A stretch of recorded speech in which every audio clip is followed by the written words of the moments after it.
The Warmth of the Sun and Other Poems, First Edition, by Thorold Stone. Published by Melodium House. Cover artwork, layout, and editing by Joseph Leo Hickey. The full copyright of this work belongs to Joseph Leo Hickey III. The Warmth of the Sun.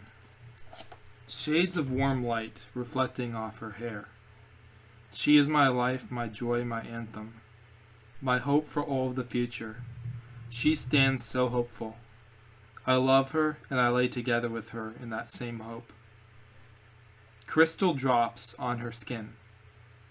Her touch is elevation.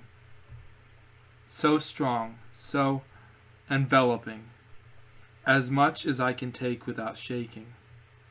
Her eyes tell me that I am home when I look in them. Beautiful inside and out. I dream of her, and I wake with the feeling stronger than ever before. I see everything I love when I look at her. A soul not made of gold, but rather made of the warmth of charitable truth. When I write this poem, I count down the days. The day is coming when I will be her husband and she will be my wife. And I swear to love her all my life. Like the most cherished gift I could ever have. She will always be loved and welcome in my arms. Mysticism. A spiritual depth to the feeling. Emotions cannot be weighed, measured. A soul cannot be sold. We are on complete opposite ends of the globe. Even when we are not looking at the same sun. Even when we are not dreaming under the same moon. We are united in our longing, in our creating, and in our love for the desperation we both have, for the world we believe in. There is a mystical depth, the feelings that consume the soul, like love and the most flagrant charity, never stopping, always succeeding at crawling through and finding you where you are, transforming your heart and mind. Darkness. There is something about shadows that makes us desire the light, so that when we look at the shadows they call to us, in a way that makes us want to dive into them, and wander through the fog, until we see the distant lights, like ships in the sea, and our lives are then lived forever on those ships, a life of constant adventure, danger, and chances to find treasure in the most unlikely of places. I found the person I will love for the rest of my life. They say when you find that person, you just know. All our pieces fit together, no matter how broken. We become the balance for the other. Ours, our home, where we will thrive in simple moments and let the time pass slowly, while we are on the couch in the arms of the other. Our future, and infinite possibilities, which we will have open in the arms of the other. Our hope and our joy, to only feel the touch of each other, for as long as we possibly can. And here we are in the arms of the other. All the things that are ours, the letters, stories told, adventures relived, a new sunrise on every horizon, a new way to fall in love with you in each sunrise, while the light bounces through your hair and glistens in your eyes. No limit. There is no limit on how far I would go to find you, how far through the flames of a burning world I would dive. Though there is turmoil, there is economic instability, there are tears, there's pain in my heart. I've gone the distance. I have fought the good fight, and I will finish the race. I always wanted to be a writer. I always wanted to be a writer to tell stories about other worlds, to spread emotional truth through condensed words. Emotional truth always more important than consistency. Even when I was in school, all I could think about the entire day were the stories I had invented. Always wanted to tell you about them. Always thinking about the characters I had created, and was imagining what they felt. Always dreamed of feeling the powerful emotions that you feel. Always dreamed of how you can go so far in a poem without leaving your room. Though I might have struggled through school, I was always a master of the English language. Insomnia.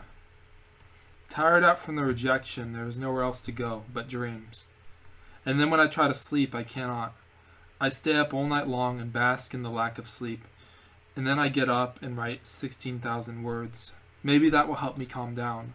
Maybe if I can get out the words that I've been ruminating over, I can go back to bed, lie down, and dream. But no, I do not dream. I am still awake, and it is now 3 a.m. The clock is ticking faster than I thought it could. It is now 4 a.m., so I sleep until 1 p.m. And then I begrudgingly get up. Inspiration. The only language I will speak is that of powerful, unrelenting emotions, cascading and trampling over the lies of tyrants, blossoming forth like a flower in their due time, but exploding like fireworks rapidly, not only destroying all in their path, but putting on a beautiful and glorious show that you stare at and you wonder how the world will respond to such beauty, or if the world will notice it, or if the world will ignore it, and never talk about it or even acknowledge it. How do you know when a poem is done? How do you recognize a masterpiece of art? A poem is done when it speaks to the soul. A work of art is a masterpiece when it pierces the soul like an arrow dart. There will be no waste of space. Every word will have meaning, blossoming out, telling a story, speaking of glory, treading through fields of creativity, and making something truly special. Catch my breath. Wait for a minute while I catch my breath in a vicious race against the world. Lately I have felt like the only thing I can do is create and build something beautiful. My mind has such a hard time wandering. There is a certain pain inside my chest that aches and tells me to return to places I have been in my youth. All of them natural places. The best designer of these things has always been God. After thousands of years, people have not learned the basic truth, while we run through the world, busy and bustling. Poems and journal entries left unfinished. Your relationship with your girlfriend has been destroyed. All promises broken, feeling so lost within a world now after she left you. I will be here sending letters to you every day, and you write poems back about the distress in your heart, the pain of the soul, the lament of the past, the breaking of the heartstrings. They are now out of control. They know not what direction to tug or pull. You stand there, the Atlanta skyline in your periphery, feeling the wind against your skin, and the warmth of the sun against your face, is enough healing to make you shake with what you want to call joy. This is Thorold Stone's first book. His Instagram account is at SolaceOrdis88.